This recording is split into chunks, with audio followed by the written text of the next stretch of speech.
Westmoreland Community Connections is a presentation of Citizens Fiber. Welcome to Westmoreland Community Connections, a look at issues and happenings on Classic Hits 107.1 WHJB. Here now is your host, Jennifer Miele, Chief Communications Officer and Managing Director of Evangelization of the Diocese of Greensburg. Welcome to Westmoreland Community Connections on WHJB. I'm your host, Jennifer Miele, and I'm always happy when my two worlds collide. I get to do this show and simultaneously talk about some of the events that are happening at my other job in the Diocese of Greensburg. We're talking about summer events, including a men's conference, fundraising dinners, and a Roman Catholic car cruise. So over the next half hour, you'll hear about these events from the multimedia journalists at The Catholic Accent. Paul Patera will talk about a car cruise. Robin Mull has a spicy summer pasta recipe. Jordan Whiteco will talk about some other summer events that are happening, as well as a youth mission trip. And Mary Siemens will talk about international mission trips. We're going to begin today with a story about a car cruise that's going to continue on behalf of Bishop Kulik, who was once Monsignor Kulik, pastor of St. James Parish in New Alexandria. So Paul Patera and Father Tyler Bandura are up first to talk about how those parishioners said goodbye to Monsignor Kulik and hello to Bishop Kulik. The church hosted a goodbye drive-through on January 31st, allowing people the chance to chat with him before he was ordained and installed as the 6th Bishop of the Diocese of Greensburg on February 11th. Visitors were not just limited to St. James parishioners. Matt and Jen Mincucci and their 6-year-old daughter Stella, parishioners of Our Lady of Grace Parish in Greensburg, stopped by. He was a priest at our wedding before he was Monsignor. He's been in our life forever. He's been in our life since he was ordained, so we've known him for a long time. He's a dear friend. Due to COVID-19 restrictions, a traditional farewell celebration was not possible. Cars lined up in the St. James parking lot just for a brief chance to wish him well, despite bitter cold conditions. Bishop Kulik is a classic car enthusiast, and his yearly summer car cruises were a huge draw for the faithful of St. James Parish in New Alexandria, where he was pastor before he was bishop. The moment I got here in February, I think it was one of the first questions I received. Will there be a car show this year? For the past 8 years, there's been a car show here, and it was started by Bishop Kulik when he was named pastor. So this will be our 9th annual car show. This event has brought people together from around the diocese, and it's a great opportunity to come spend time with other individuals who share that common interest. It's important on several different levels, certainly because it is a way to help us raise funds to support our ongoing ministry here, but also it's important because it brings people together. And that's one of the wonderful things that I've sensed already about this parish, just the energy and the enthusiasm, certainly around this event that Bishop Kulik did start. This year's St. James Parish Car Show is scheduled for Sunday, September 12th from noon to 4 p.m. Registration begins that day at 11 a.m. Other summer events are being planned across the Diocese of Greensburg. For a list of events and all their details, visit theaccentonline.org. 3 of those events are happening right here at Christ Our Shepherd Center, Route 30 in Greensburg. Mark your calendar for Friday, Saturday, and Sunday, September 24th, 25th, and 26th. This special weekend begins Friday night, September 24th, with the Friends of Seminarians Dinner, hosted by Father Tyler Bandura, Director of the Office of Priestly Vocations. This Friends of Seminarians Dinner is a way for us as the diocese, specifically the vocation office, to gather these people who have expressed interest in supporting our men who are discerning the priesthood, and host them for a dinner just as a way for us to say thank you to them for the support that they show. And like I mentioned, that support comes in so many different ways. We see it by the prayers that are offered by so many people on such a regular basis. The event supports the community of men who are discerning and training as seminarians. Saturday is the Well, the Diocese of Greensburg's men's conference. Organizers are planning an outdoor event with featured speakers and workshops, worship and praise opportunities, and a Saturday evening mass with Bishop Kulik. It is something that really will help you to grow in your faith in ways that perhaps you don't know at the moment. But I know I've had conversations with men that says, "Oh, that's not for me," or "I'm not going to share my feelings." Or it's not about that. It's about coming and just listening. And when you listen, I will tell you from my experience that your heart will be transformed. Sunday is the Roman Catholic Car Cruise to support the Diocesan Missions Office. Gates open at 8 a.m. and kicks off with an outdoor Mass celebrated by Bishop Kulik at 11 a.m. If any of these events sound like fun, learn more about them and consider registering. Visit dioceseofgreensburg.org/summer events. So Bishop Larry Kulik, in his first few months as the newly ordained and installed 6th Bishop of the Diocese of Greensburg, is now celebrating Masses in every corner of the diocese. So he opted to start visiting parishes with the capabilities to stream Mass not just to their own parishioners, but to the faithful throughout Western PA. So here's an opportunity to hear a little bit about what he calls hybrid Masses as we return to some sort of normalcy in our world. Why did you decide to provide that hybrid experience? Well, first of all, by having what we're sort of terming a hybrid pastoral visitation, we started those visits with parishes that had the ability to live stream, ensuring the health and safety of all of those who are gathering. So we thought this was a wonderful opportunity, a way in which I could be physically present and also allow those who are not able to come to church to be a part of that experience, and also to really have an opportunity to see other parishes. A lot of these events that you've been hearing about today on Westmoreland Community Connections involve fundraising for what we are calling the Mission of Faith Appeal. And that Mission of Faith Appeal really supports missions that are happening throughout the Diocese of Greensburg, throughout the country, and throughout the world. It's something that's really struggled to maintain its financial fortitude throughout COVID-19. So you can hear a little bit now about the mission work that's being done and how you can help.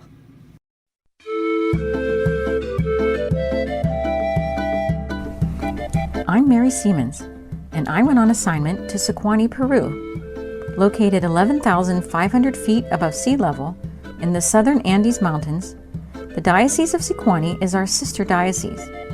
The Diocese of Greensburg has been supporting them since 1963, following the Vatican II call for help for the Church in Central and South America. Bishop Pedro Bustamante invited our diocese to celebrate the 60th anniversary of the Diocese of Sequani.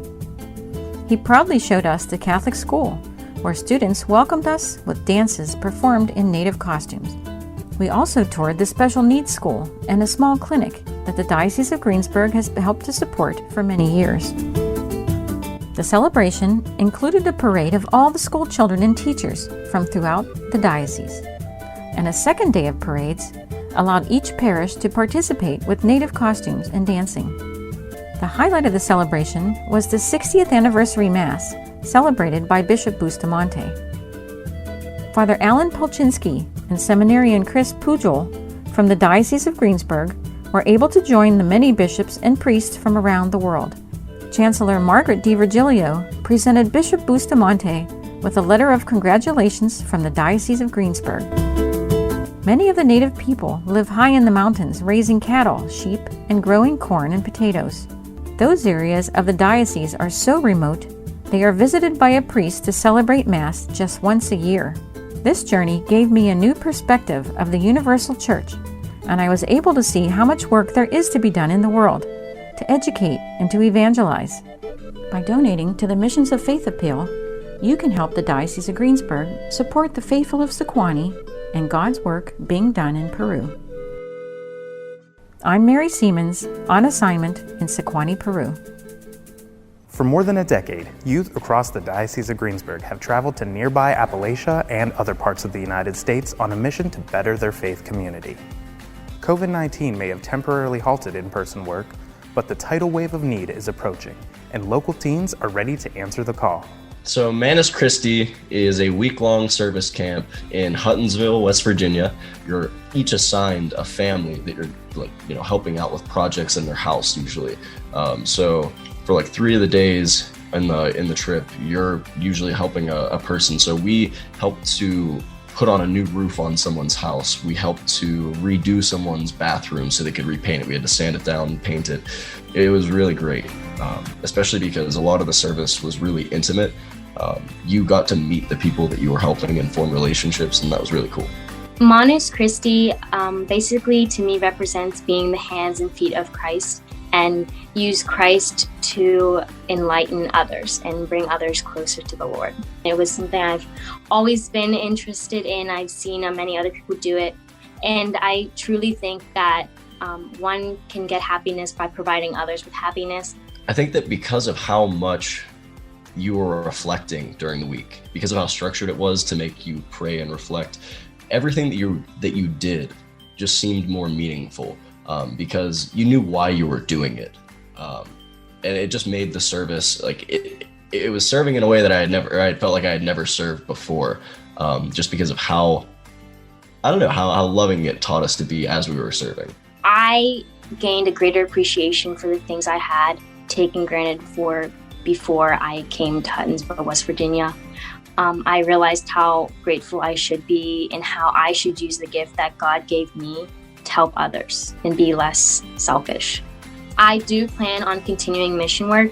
I'm actually attending St. Francis University next fall for their PA program, and I know that one of the opportunities on spring break is to go to Ecuador and help, medically help people in need. But alongside medicine, if you put that aspect to the side, I would be able to take in my Catholic faith and basically fill their lives with faith, be the hands and feet of Christ, and show them the hope in a generation that is often lost. The one thing I will say about Manus Christi and mission work in general is that at first it might seem kind of daunting, it might seem scary. You might kind of go in with some skepticism, like, oh, is this really going to be as fulfilling, as enjoyable? Is it really going to make as big of an impact for the people that you're working with? But like the answer is 100% yes. Being the hands and feet of Christ is something you should be proud of, and you should put that on display for everyone, and you should try to change as many lives as possible.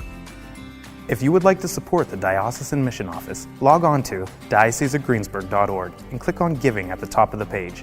Your support is greatly appreciated. One way you can support Diocesan Missions is to sponsor or attend the Prayer and Perfect Pairing event in October. On the menu, perfect pairings prepared by priests. Here's a sneak peek. I'm in the kitchen today with Monsignor Riffle, and he's cooking up one of his favorite pasta recipes. It's a very simple pasta. It's the arrabbiata sauce, which actually in Italian means angry. And we'll get to why it's angry in just a minute. Okay, so tell us what's in this.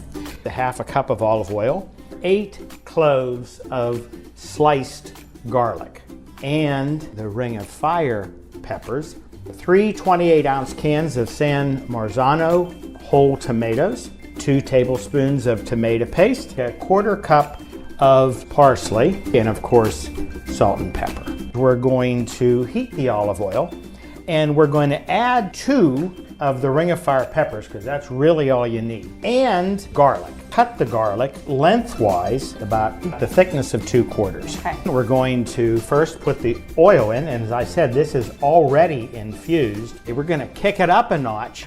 Get the fire extinguisher. Here we go. Don't worry about the seeds. The seeds make it hotter, correct? They do. So if you want to tone the heat down a little bit, you could just use regular oil and then just add the peppers and the garlic. You could. Okay. These are noted for their heat, so that's why I chose them. And besides, it's the peppers the bishop grows, and they were free.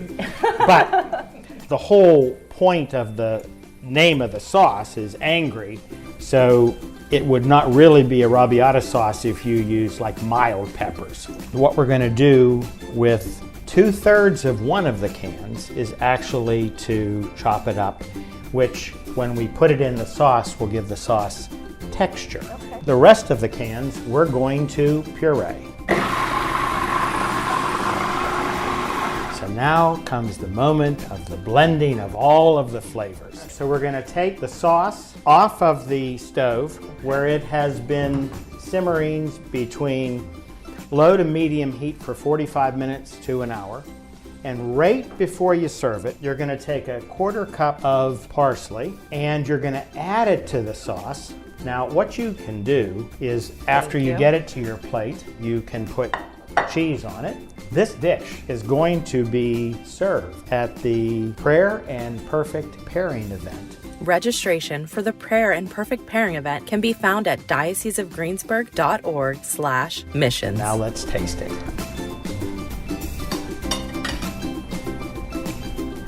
There's definitely a lot of heat for that. This is delicious. Thanks for inviting us in your kitchen today. And thanks for coming. Thank you. You're listening to Westmoreland Community Connections on WHJB. I'm your host, Jennifer Miele, and we'll be right back. This is Westmoreland Community Connections on Classic Hits 107.1 WHJB. If you have a suggestion for a topic, or if your nonprofit organization would like to be featured on this program, call us during regular business hours at 724-216-1200. Westmoreland Community Connections is a presentation of Citizens Fiber. Welcome back to Westmoreland Community Connections on WHJB. I'm Jennifer Miele, your host today, and my two worlds are colliding, doing this show on WHJB, but also talking about things that are happening throughout the Diocese of Greensburg this summer. And one of them is the reopening of a church building in Jeanette. So that will be a big event coming up in late June at the Sacred Heart Parish Church. That area was plagued by water damage since 2012, and they are getting very excited to have their first in-person Mass in several years. Hi, I'm Bishop Larry Kulik, and I'm here today in Sacred Heart Church. Since my ordination and installation on February 11th, I have been thinking a lot about the parishioners of Sacred Heart Parish and about the condition of their church. And I'm here today to make a series of announcements which will help the parishioners of Sacred Heart Parish to get back to some normalcy in their parish life and the utilization of their parish church. Hi, I'm Jim Garvin. I'm the Director of Engineering and Facilities Management for the Diocese of Greensburg. The Sacred Heart Church building has been plagued by water infiltration over the last 2 decades. In 2017, a large piece of plaster fell from the church, which initiated a lot of our investigation into the condition of the plaster in the remaining areas of the church. In August of 2020, we started a restoration project where we removed significant amounts of plaster. The project far exceeded what we thought would have to happen, to the point where most of the exterior side walls of the church had to be removed. When you return to the church, you may see exposed masonry walls, staining, bits and pieces of the existing plaster that was still there. Although the church may not look the way you remember, it is structurally sound and safe for your return. Beginning the weekend of June 26th, Sacred Heart Church will be open to the public again. It will be utilized for parish weddings, funerals, baptisms, and most importantly, it will be open for weekend masses. I'm very grateful for the leadership of Father Michael Seiken. He has faced many challenges related particularly to the church building here at Sacred Heart, and his guidance and his leadership have helped us get to the point of where we are today. I'm very committed to the Catholic presence and the viability of the parishes in Jeanette, both Sacred Heart and Ascension. And so I'm looking forward to this opportunity as we gather to begin a process where we can come together and look at the needs of these parish communities, their facilities, and how we can make the Catholic presence in Jeanette not only more viable and stronger, but certainly ensure it for the future. Father Seiken and I both agreed that this would be an optimum time to transition parish leadership. With that, I am appointing Deacon Bill Newhouse as administrator of Sacred Heart and Ascension parishes in Jeanette. Deacon Bill is a known face to all of you and has worked here as a deacon for many years. He also has a great knowledge of the parishes and the community, and I know under his leadership will bring a good and necessary familiarity to this parish project. Hi, my name is Deacon Bill Newhouse. I'm a permanent deacon for the Diocese of Greensburg. I was ordained in 2015. I grew up in southwestern Pennsylvania my whole life. I was born in Greensburg. I grew up in Hermione, and my wife and I now live in Greensburg. We are members of St. Paul's, even though I'm assigned here in Jeanette since my ordination in 2015. I spent 40 years 2 months and 28 days, working for Charlie Brothers, which became Super Value, which is now UNFI. I was a transportation supervisor and superintendent, and I retired there in October of 2019, I believe. I enjoy working here with the people of Jeanette. I've made some good bonds here, and I look forward to working with them in the future. I am also very pleased to announce that a Benedictine presence will be returning to the Jeanette community.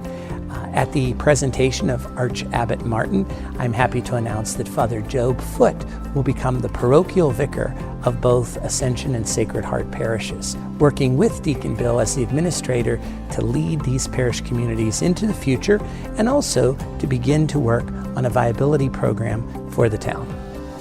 Hi, I'm Father Job from St. Vincent Archabbot in Latrobe, Pennsylvania, and I'm very excited to be here at Sacred Heart Church in Jeanette.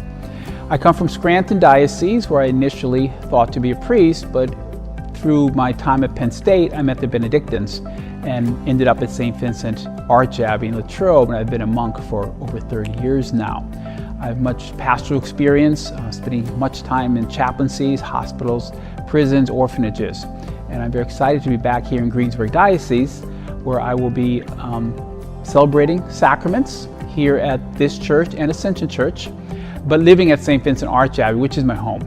So I'm just very, very happy to be here with you. I'm excited about the challenge of getting this parish and this building back up to where it needs to be. I'm now turning to the people, the parishioners of Sacred Heart and Ascension parishes, and making a personal request that you work with Deacon Bill and with Father Job as we work together. I want to respect both the uniqueness and the autonomy of both parish communities, but we also realize that we have to work together as two parish communities for the overall viability and long-term stability and sustainability of the Catholic faith and the work of evangelization here in the greater Jeanette area. Bishop Kulik wants to ensure that the parishes of Sacred Heart and Ascension in Jeanette have the most stable footing possible to move forward in this new endeavor.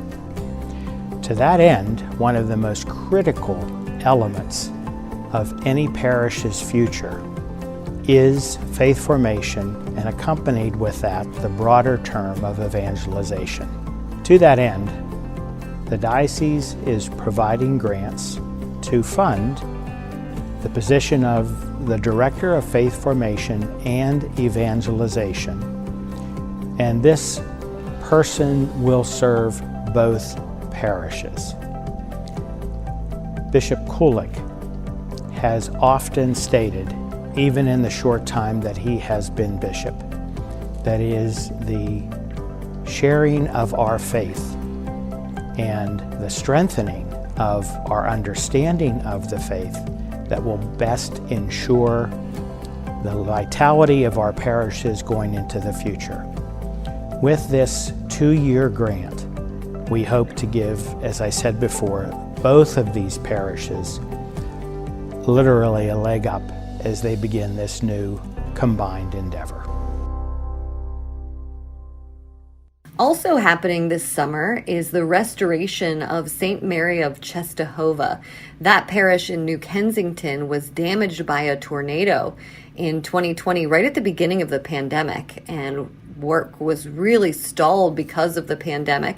And recently, a new construction company headquartered in Pittsburgh called Volpat Construction received the bid to restore St. Mary of Czestochowa Church. So their first order of business is going to be going in and completing a complete structural assessment of the church building. They'll also be providing the architectural and engineering services as well as the restoration process. And here's a story about this important milestone with Father Ken Zaccanini, the new pastor. So my name is Father Ken. I definitely want to thank Bishop Kulik, who was kind enough, gracious enough to allow this church to be rebuilt, to remain open. When you see the damage caused on the roof, it might be items that you've seen before, either by driving by the church or watching drone pictures shown on various TV channels and in the newspapers. Probably what will be new for all of you will be the damage caused to the inside. The inside of the church obviously has been closed off for any public viewing because of safety factors and concerns.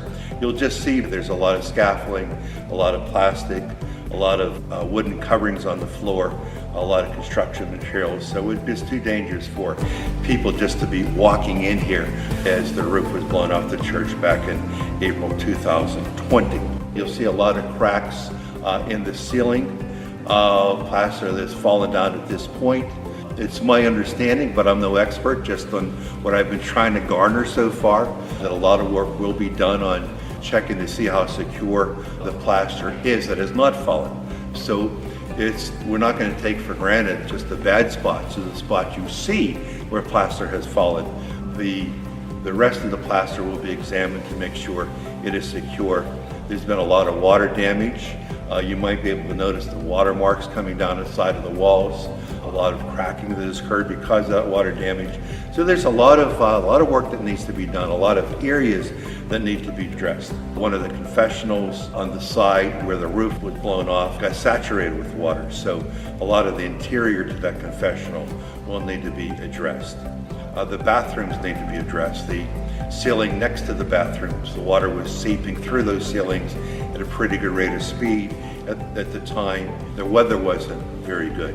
It continued to rain as they were trying to get the roof covered. There was high winds and rain, so it was difficult getting the temporary roof onto the building here. So there's just been a lot of damage caused that maybe you can't see, but it is there. You'll also notice that the pews have been covered with plastic. The altar has been covered with scaffolding and plastic. A lot of work was done to protect the altar. This is a magnificent altar. I understand this altar dates back to about 1912. That would make this altar about 109 years old. Again, a lot of work was put into covering the altar, the side altars, to make sure that any further damage, any further plaster that might be loose and just on its way to falling would not hit those side altars or the main altar. So hopefully we can keep it that way, get the church rebuilt, and get the scaffolding down when that time comes, get the altar cleaned, and retain the sanctity and beauty of the wood. Welcome back to Westmoreland Community Connections on WHJB. I hope you've enjoyed the opportunity to hear a little bit about the in-person events and all of the exciting news happening throughout Western Pennsylvania at parishes, churches, and other places throughout the Diocese of Greensburg. For more information, you can always visit the accentonline.org or dioceseofgreensburg.org. Once again, I'm your host, Jennifer Miele. Thanks so much for listening to Westmoreland Community Connections on WHJB. This has been Westmoreland Community Connections, a look at issues and happenings in and around Westmoreland County. Join us again next week on Classic Hits 107.1 WHJB. Westmoreland Community Connections is a presentation of Citizens Fiber.